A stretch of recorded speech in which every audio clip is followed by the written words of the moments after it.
Mike Perlman here with the Birdhouse and the One, the Nikon One. Is this camera all that Ashton Kutcher says it is in his commercials? Find out after this intro.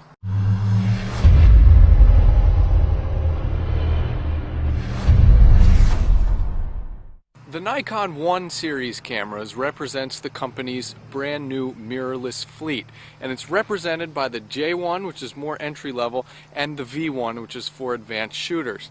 Now Olympus, Panasonic, Sony, and Samsung have been at this for a few years now, so I was a little concerned for the little J1.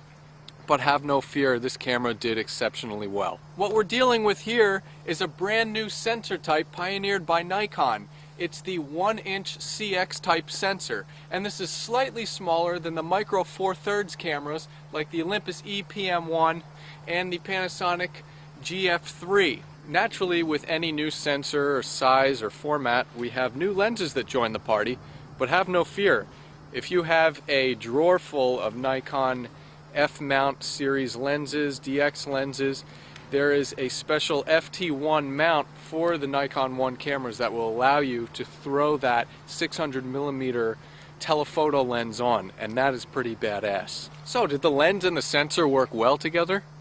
Well, for image quality on the Nikon J1, I was very impressed. I came in a bit concerned for this camera, knowing that I've already seen the Olympus, I've already seen Panasonic, what Panasonic has to offer, and that's really tough competition. The J1 really kicks some booty. Even though this camera has a slightly smaller sensor than the EPM1, I feel that both cameras were matched in many situations, and the ISO performance, the high ISO performance on the J1 was spectacular. The J1 also has a great movie mode. It has 1080 60i HD video, 1080 30p video, and it also has 720 60p video, so that's a pretty versatile range. There's also slow motion at 400 frames per second and 1200 frames per second, but the resolution is so small it's like a little stick of gum. Video quality was very good in bright light, though I could have used a little more sensitivity in low light. The camera did perform really well. So overall image quality with the Nikon One J1, tantamount, if not a slight edge over its micro 4/3 competitors. Now you've probably seen Ashton Kutcher acting all suave and debonair over this thing on TV. Well, it is pretty sexy when you look at it. It's very sleek and minimalist, and it has this cute little flash that pops up and looks like the Dianoga monster from Star Wars. External controls are fairly limited on the Nikon J1. There's no hot shoe, unlike on the EPM1, and that's a pretty big disadvantage, especially if you want to add a more powerful flash or if you want to add a microphone, an external microphone. We just have this circular dial that also doubles as a 4-way directional pad. There's a tab in back that's for setting shutter speed and some other controls in addition to zooming and playback.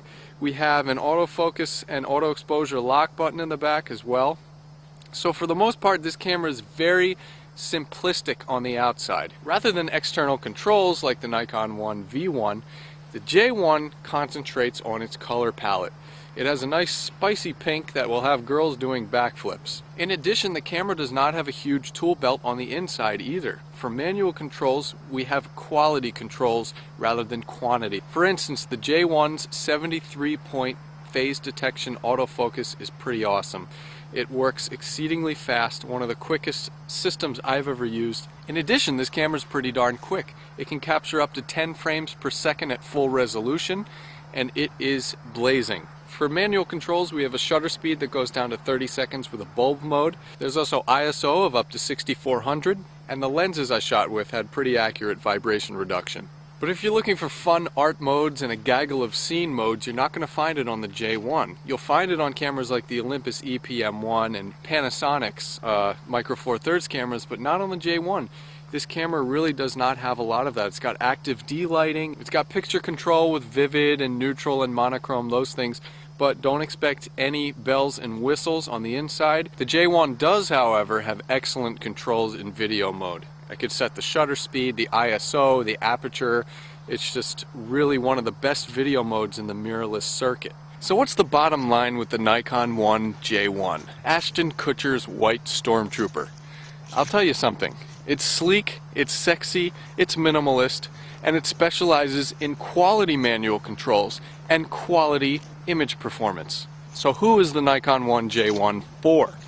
It is for beginners looking to expand their knowledge on photography, looking to break into the interchangeable lens system circuit, and it's also for the ladies. Because of the colors and the design, I was mobbed by girls everywhere I went with this camera.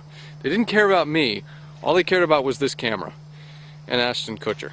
So what's the Buffalo call on the Nikon 1J1? It's a good one. Check the full review at tucknobuffalo.com for my image samples, video samples, and more in-depth analysis.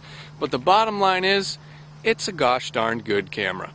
This has been Mike Perlman for Techno Buffalo. I'll see you guys later.